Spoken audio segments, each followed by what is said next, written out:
حضور فرماتے ہیں وہ تینوں جب غار میں گئے، اب جب بارش شروع ہوئی تو ایک چٹان آئی، ایک پتھر آیا جو غار کا دروازہ تھا، اس کے باہر آ کر وہاں پر گرا۔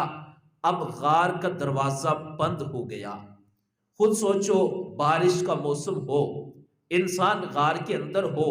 غار کا دروازہ بند ہو جائے، اندر اندھیرا بھی ہو، پھر انسان پر کیا گزرتی ہے۔ اب وہ تین بندے اس غار کے اندر تھے لیکن باہر نکل نہیں سکتے تھے، کیونکہ جو دروازہ تھا وہ بند ہو چکا تھا، باہر آنے کا راستہ موجود نہیں تھا۔ میرے اور آپ کے کریم محبوب علیہ السلام فرماتے ہیں، اس حدیث پاک کا خلاصہ یہ ہے کہ اس وقت ان تین بندوں کے کام جو چیز آئی وہ ان کی اچھی نیت تھی، اس نیت کی وجہ سے اللہ تعالیٰ نے اپنے بندوں کی مدد فرما دی۔ میرے محبوب علیہ السلام فرماتے ہیں اب وہ آپس میں مشورہ کرنے لگے، کہنے لگے یار یہ وقت بھی آنا تھا، ہم پھنس چکے ہیں، اب یہاں پر کون مدد کرے گا۔ انہوں نے کہا اور کوئی مدد کرے یا نہ کرے، آج کائنات کا رب خود ہماری مدد فرمائے گا۔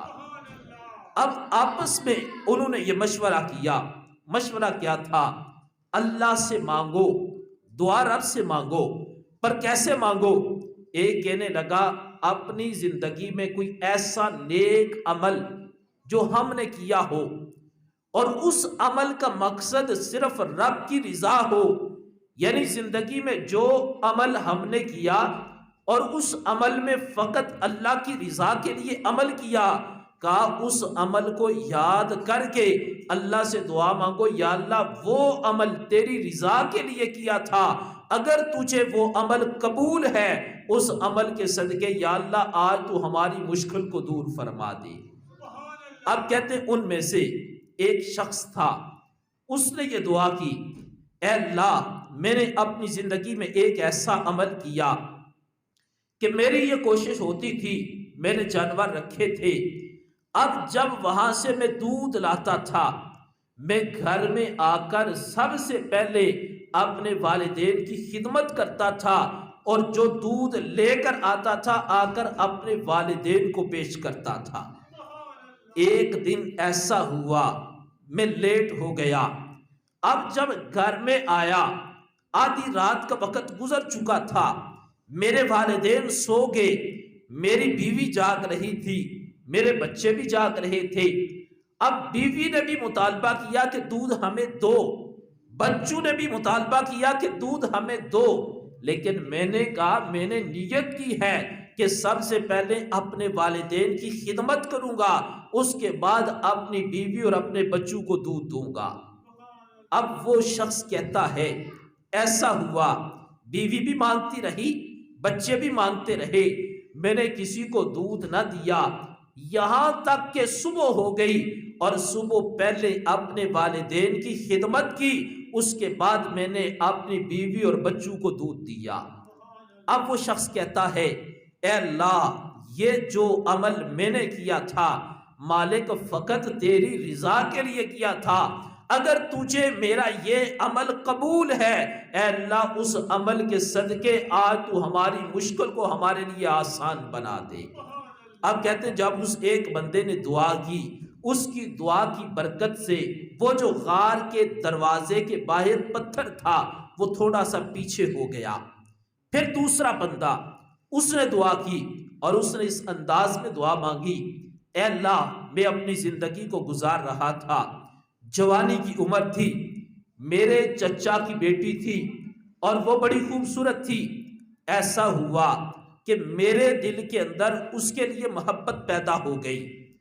اب میں نے چاہا کہ میں اس کے ساتھ برائی کروں، میں نے اس کو برائی کے لیے دعوت دی کہ اس سے بدکاری کروں۔ جب میں نے دعوت دی تو اس نے کہا اتنا مال لاؤ، اگر تم اتنا مال دو گے تو میں تمہارے ساتھ برائی کروں گی۔ وہ شخص کہنے لگا میں غریب تھا، میرے پاس اتنا مال نہیں تھا، لیکن میرے اوپر شیطان غالب تھا، اس وقت شیطان نے مجھے مجبور کیا جاؤ جا کر مال کو اکٹھا کرو، اکٹھا کر کے مال لاؤ اور اس کو مال دو اور مال دے کر اس سے بدکاری کرو۔ وہ کہنے لگا بالآخر بڑی مشکلوں سے گیا، مال کو لایا، جمع کر کے اس عورت کو دیا، یہ لو مال، اور اب مجھے اپنے ساتھ بدکاری کرنے کی اجازت دو۔ اب دیکھو، جب رب چاہے تو رب ایسے اسباب پیدا کر دیتا ہے کہ رب اپنے بندے کے گناہوں کو معاف فرما دیتا ہے۔ اب وہ شخص کہنے لگا میں نے مال لا کر دیا، اس نے جتنے مال کا مطالبہ کیا میں جمع کر کے لے آیا، آ کر مال اس کو دیا۔ مال دینے کے بعد جب اس سے بدکاری کرنے لگا، اس نے مجھے کہا مجھ سے بدکاری نہ کرو۔ میں نے کہا میں نے تمہیں مال دیا ہے، تمہاری ڈیمانڈ کو میں نے پورا کیا ہے، میرے مطالبے کو تم پورا کرو، مال تمہیں دیا ہے، کوئی بھی دیکھ نہیں رہا۔ اس وقت وہ اس کے جو چچا کی بیٹی تھی وہ کہنے لگی تم بڑے خوبصورت ہو، جوان ہو، اور میری بھی جوانی کی عمر ہے، اس وقت کوئی نہیں دیکھ رہا، لیکن کائنات کا رب مجھے بھی دیکھ رہا ہے، کائنات کا رب تجھے بھی دیکھ رہا ہے۔ اب وہ شخص کہنے لگا اے اللہ، جب اس عورت نے اپنی زبان سے تیرا نام لیا اور مجھے کہا کہ رب دیکھ رہا ہے اور رب ناراض ہو جائے گا، اے اللہ فقط تیرے خوف کی وجہ سے اور تیری رضا کی خاطر میں نے اس گناہ کو ترک کر دیا اور اس عورت کو میں نے معاف کر دیا۔ اس نے دعا کی اللہ اگر میرا یہ عمل خالص تیری رضا کے لیے تھا اور تو نے اس عمل کو قبول فرما لیا ہے تو میرے مالک اس عمل کی برکت سے آج ہماری مشکل کو دور فرما دے۔ میرے اور آپ کے کریم محبوب علیہ السلام فرماتے ہیں جب اس بندے نے دعا کی اللہ نے اس کی دعا کو قبول فرما لیا۔ غار کے باہر جو پتھر تھا پہلے تھوڑا سا پیچھے ہوا، پھر مزید پیچھے ہو گیا، اب وہ تیسرا بندہ رہ گیا۔ اس نے دعا کی اے اللہ میں نے اپنی زندگی میں ایک عمل ایسا کیا جو فقط تیری رضا کے لیے تھا، اس میں لوگوں کو دکھانا مقصود نہیں تھا، واہ واہ کرنی اور کروانی مقصود نہیں تھی، بلکہ وہ عمل فقط تیری رضا کے لیے کیا کہ ایک بندہ تھا وہ میرا مزدور تھا، اب وہ میرے کام کرتا تھا، جب مزدوری لینے کا وقت آیا میں نے اس کو مزدوری دی، اس نے لینے سے انکار کر دیا۔ میں بات کو بالکل مختصر کرتے ہوئے اب اس نے مزدوری لینے سے انکار کر دیا، میں نے ایسا کیا اس کے مال کو ضائع نہ کیا بلکہ اس سے آگے مزید مال خرید لیا۔ کافی عرصہ گزرتا گیا، اس کا مال بڑھتا گیا، ایک دن وہ میرے سامنے آیا، آ کر کہنے لگا تم نے میری مزدوری دینی تھی مجھے واپس دو۔ میں نے کہا وہ جتنا مال ہے سارا مال تم لے جاؤ۔ آگے سے وہ ہنس کر کہنے لگا میرے ساتھ مذاق نہ کرو، جو میرا حق تھا میرا حق مجھے دو۔ اس نے کہا وہ سارا مال تمہارا ہے تم اس کو لے جاؤ۔ اس نے پھر کہا مذاق نہ کرو، جو مال بنتا ہے وہ مال دو۔ وہ کہنے لگا جب تم چھوڑ کر چلے گئے تمہارا مال تھوڑا تھا، میں نے اس تمہارے مال سے مزید مال خریدا، وہ مال بڑھتا گیا، اب جتنا وہ مال جمع ہے وہ تمہاری امانت ہے اور تم آج اپنی امانت کو لے کر جا سکتے ہو۔ اب زندگی میں ایسے لوگ بھی ہوتے ہیں کہ جن کے دلوں کے اندر خدا کا خوف ہوتا ہے، ورنہ آج اتنا مال تو بڑے دور کی بات، 1 روپے کے پیچھے لوگ اپنی آخرت نہیں دیکھتے، وہ کہتے بس پیسہ آئے، آخرت برباد ہوتی ہے تو ہو جائے بعد میں دیکھا جائے گا۔ لیکن اب اس بندے نے یہ عمل فقط رب کی رضا کے لیے کیا، رب سے دعا کر کے کہنے لگا مالک یہ جو میں نے عمل کیا تھا کسی تیسرے کو بتایا نہیں تھا، میں نے لوگوں میں یہ خبر پھیلائی نہیں تھی، لوگوں میں نے یہ کام کیا ہے، مالک یہ عمل فقط تیرے خوف کی وجہ سے تیری رضا کی خاطر کیا، اے اللہ اگر تیری بارگاہ میں میرا یہ عمل قبول ہے تو اس کے صدقے سے آج ہماری مشکل کو آسان فرما دے۔ میرے اور آپ کے کریم محبوب علیہ السلام فرماتے ہیں پہلے نے دعا کی، دوسرے نے دعا کی، تیسرے نے دعا کی، جب اس تیسرے نے دعا کی غار کے باہر جو پتھر تھا وہ پیچھے ہٹ گیا، اللہ تعالیٰ نے ان کی مشکل کو دور فرما کر ان کے لیے آسانی پیدا فرما دی۔ اب اگر اس حدیث پاک پر ہم غور کریں کہ آخر 3 اعمال ہیں، 3 افراد ہیں، وہ عمل آج ہم بھی کرتے ہیں، وہ عمل انہوں نے بھی کیا، فرق اتنا تھا وہ 3 اعمال جو انہوں نے گنتی کی اور اللہ سے دعا مانگی، وہ ایسے اعمال تھے جن میں بندوں کو دکھلانا مقصود نہیں تھا، فقط رب کی رضا شامل تھی، اور اللہ نے اپنی رضا کی خاطر ان بندوں کے اعمال کو قبول بھی فرمایا، اور ان اعمال کی برکت سے اللہ نے ان کی مشکل کو بھی ان کے لیے آسان بنا دیا۔ معزز سامعین و ناظرین، اسی لیے میرے اور آپ کے کریم محبوب علیہ السلام نے اپنی امت کو یہ ارشاد فرمایا، میرے غلاموں، جو بھی تم عمل کرو، وہ عمل چھوٹا ہو یا عمل بڑا ہو، فرمایا اس عمل کے پیچھے تمہاری نیت ہے، اگر تمہاری نیت کے اندر اخلاص ہوگا، اللہ تعالیٰ تمہارے تھوڑے عمل کو بھی اپنی بارگاہ میں قبول فرما لے گا۔ حضور علیہ السلام نے فرمایا قیامت کا دن ہوگا، ایک شہید کو رب کی بارگاہ میں پیش کیا جائے گا، شہید آئے گا، میرا رب فرمائے گا کہ تو نے دنیا میں مقام شہادت کو نوش فرمایا، آخر تو نے یہ جو اتنی بڑی قربانی دی، اس کے پیچھے مقصد کیا تھا؟ وہ بندہ کہے گا یا اللہ یہ میں نے تیری رضا کے لیے کیا، اس لیے شہید ہوا کہ میں تجھے پسند آ جاؤں، تو میری شہادت کو قبول فرما لے۔ رب فرمائے گا نہیں، اس بندے کو اٹھاؤ اور جہنم میں جا کر ڈال دو۔ وہ بندہ عرض کرے گا مالک تیری رضا کے لیے، رب فرمائے گا میری رضا کے لیے نہیں، تو اس لیے میدان میں گیا کہ جا کر لڑائی کرے، اور تو یا تو غازی بنے یا شہید ہو جائے، اور جب تو شہید ہو تو لوگ تجھے شہید کہیں، لوگ تیری تعریفیں کریں، جا لوگوں نے تجھے شہید کہہ دیا، لوگوں نے تجھے اس کا صلہ دے دیا، لیکن اگر تو نے میری رضا کے لیے عمل کیا ہوتا آج تجھے جنت ملتی، یہ عمل تو نے لوگوں کو دکھانے کے لیے کیا ہے، اس کے بدلے میں نے تمہیں جہنم کی آگ میں ڈال دیا ہے۔ میرے محبوب فرماتے ہیں اسی طرح حافظ قرآن کو پیش کیا جائے گا، وہ آئے گا، رب فرمائے گا تو نے قرآن کو کیوں حفظ کیا؟ وہ عرض کرے گا مالک تیری رضا کے لیے، رب فرمائے گا اس کو لے جاؤ جہنم کی آگ میں ڈالو۔ وہ بندہ کہے گا مالک تیری رضا کے لیے، رب فرمائے گا تو نے قرآن کو اس لیے حفظ کیا لوگ کہیں تو حافظ قرآن ہے، تیری واہ واہ بنے، لوگ تیری عزت کریں، لوگوں نے تجھے حافظ بھی کہہ لیا، لوگوں نے تیری واہ واہ بھی کر دی، آج میرے پاس تمہارے لیے کوئی جزا نہیں ہے، بلکہ اس کے بدلے میں نے تمہیں جہنم کی آگ میں ڈال دیا ہے۔ پھر اس کے بعد میرے بابو فرماتے ہیں سخی کو لایا جائے گا، سخی آئے گا، وہ آ کر عرض کرے گا مالک میں نے بڑی صحابت کی ہے، رب فرمائے گا صحابت کیوں کی؟ وہ کہے گا یا اللہ تیری رضا کے لیے، رب فرمائے گا تو نے صحابت اس لیے کی لوگ تمہیں سخی کہیں، دنیا میں بڑے تمہارے نعرے لگے، بڑے تمہارے دعوے ہوئے، لوگوں نے بڑی تمہاری تعریف کی، لوگوں نے بڑی تمہاری واہ واہ کی کہ تم بہت بڑے سخی ہو، تم نے لوگوں کے لیے یہ کام کیا تھا، اب لوگ راضی ہو گئے،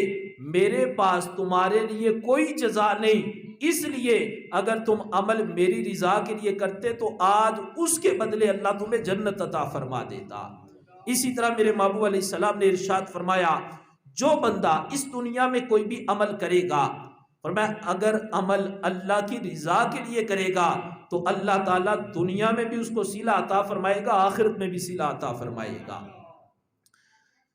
آستانہ عالیہ بکھی شریف کی عظیم روحانی ہستی حضرت حافظ الحدیث پیر سید جلال الدین شاہ صاحب رحمۃ اللہ علیہ، ان کی بات کر کے میں گفتگو کو سمیٹ رہا ہوں۔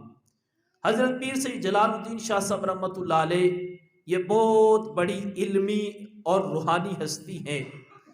آپ علم دین حاصل کرنے کے لیے بریلی شریف گئے انڈیا میں۔ آج تو اگر ہمیں دین کا علم حاصل کرنے کی ضرورت پڑے، ہمیں اتنی توفیق نہیں ہوتی کہ ہم گھر سے مسجد تک آ سکیں۔ ہمارا یہ مطالبہ ہوتا ہے کہ قاری صاحب گھر میں آ کر بچے پڑھائیں، ہمارے بچے مسجد میں نہ جائیں، کیونکہ آج ہمارے اندر دین کی قدر نہیں رہی۔ اس وقت دین کی اتنی قدر ہوتی تھی کہ منڈی باولدین سے پیر سید جلال الدین شاہ صاحب رحمۃ اللہ علیہ آپ بریلی شریف کے جا کر علم دین کو حاصل کیا۔ اب اللہ والوں کے کام دیکھو، پیر سید جلال الدین شاہ صاحب جب بریلی شریف پڑھنے گئے تو وہاں پر اکثر پریشان رہتے، صبح بھی پریشان، رات کو بھی پریشان، اسباق کا وقت ہوتا تو سبق پڑھتے، اس کے بعد جب باہر نکلتے تو آپ بڑے پریشان رہتے۔ آپ کے ساتھ فخر المدرسین مولانا نواز رحمۃ اللہ علیہ تھے، آپ کے ساتھ سفر پر گئے اور وہاں پر وہ بھی پڑھنے کے لیے گئے۔ مولانا نواز رحمۃ اللہ علیہ فرماتے ہیں کہ میں جب بھی دیکھتا شاہ صاحب یا وہ قرآن کی تلاوت کر رہے ہوتے یا علم دین پڑھنے میں مصروف ہوتے یا وہ عبادت میں مصروف ہوتے، اس کے بعد شاہ صاحب کو دیکھتا تو شاہ صاحب پریشان نظر آتے۔ کہتے ہیں ایک دن ایسا ہوا، صبح کے وقت اتفاق ہوا، شاہ صاحب سے میری ملاقات ہوئی، میں نے دیکھا شاہ صاحب بڑے ہی خوش نظر آئے۔ کہتے ہیں اتنے خوش نظر آئے کہ اس سے پہلے کبھی اتنا شاہ صاحب کو میں نے خوش نہیں دیکھا تھا۔ کہتے ہیں میں نے سوال کیا، یہ تو بتاؤ پہلے میں دیکھتا تھا آپ پریشان تھے، آج میں نے دیکھا آپ خوش نظر آ رہے۔ شاہ صاحب رحمۃ اللہ علیہ نے تاریخی جملہ ارشاد فرمایا، آپ نے فرمایا مولانا دین پڑھنے آیا تھا، میں پریشان تھا، اتنے دور سے چل کر آیا ہوں، سفر کیا ہے، ماں بھی نہیں باپ بھی نہیں کوئی رشتہ دار بھی نہیں پاس، بس مقصد ہے پڑھنے دین آیا ہوں، پریشان رہتا تھا، پتہ نہیں میرا عمل اللہ کی بارگاہ میں قبول بھی ہے یا نہیں قبول، میں پریشان رہتا تھا پتہ نہیں اللہ راضی بھی ہے یا نہیں راضی، لیکن آج رات کو میں سویا، میری قسمت کا ستارہ جاگ گیا، امام الانبیاء خواب میں تشریف لائے، فرمایا جلال الدین ہم نے تمہارا دین پڑھنا بھی قبول فرما لیا، تمہارے اساتذہ کا پڑھانا بھی قبول فرما لیا ہے۔ اب یہ ہے آج کے موضوع کا خلاصہ کہ جو بھی عمل کرو، نماز پڑھو، کوئی صدقہ و خیرات کرو، کوئی بھی عمل کرو، اس عمل کے پیچھے بس ہماری نیت ہے، ہماری نیت کے اندر اخلاص ہو۔ آج میرا اور آپ کا یہ حال ہے، ہم اگر کسی کے ساتھ نیکی کریں، مثال کے طور پر ہم کسی کی خدمت کر دیتے ہیں تو ہمارا یہ مطالبہ ہوتا ہے جس کی خدمت کر رہے ہیں اس سے ہم مفاد لیں، وہ دنیا میں ہماری عزت کرے، وہ ہمیں فائدہ دے۔ جب ہماری نیت یہ ہے کہ ہم کسی کی مدد کریں، اگلا ہمیں فائدہ دے، پھر ہم عمل کرنے کے بعد کہتے ہیں میں نے نیکی کی اس نے فائدہ نہیں دیا، تو یہ ہے کہ اگر کسی سے نیکی کرو، نیکی کر کے یہ سمجھو میں نے نیکی کر دی ہے، اس دنیا میں نہ بھی کوئی فائدہ دے گا، قیامت کے دن اللہ تعالیٰ آپ کو اس نیکی کا اجر عطا فرمائے گا۔ اس لیے کوشش کریں کہ ہمارے اعمال کے پیچھے جو اصل خزانہ ہے وہ ہے ہماری نیت کا۔ ایک شخص مسجد میں آیا، پوری رات نفل پڑھتا رہا، 2 رکعت نفل پڑھے، عشاء سے لے کر فجر تک نفل پڑھتا رہا۔ دوسرا آیا، اس نے 2 رکعت نفل پڑھے، گھر میں چلا گیا۔ اب 100 والے کی نیت تھی لوگ کہ بڑا حاجی نمازی ہے، اس نے پوری رات ضائع کر دی۔ 2 والے کی نیت تھی بس میرا رب راضی ہو جائے، جو 2 رکعت نفل اخلاص کی نیت سے پڑھے گا اس کے 2 نفل رکعت اللہ تعالیٰ اپنی بارگاہ میں قبول فرما لے گا۔ اس لیے کوشش کریں کوئی بھی عمل کریں، عمل تھوڑا ہو لیکن اس کے اندر اخلاص ہو۔ جو عمل بندہ اخلاص کے ساتھ کرتا ہے اللہ تعالیٰ فوراً اس عمل کو قبول فرما لیتا ہے۔ میری دعا اللہ تعالیٰ ہم سب کو اخلاص کی دولت عطا فرمائے۔ وما علینا الا البلاغ۔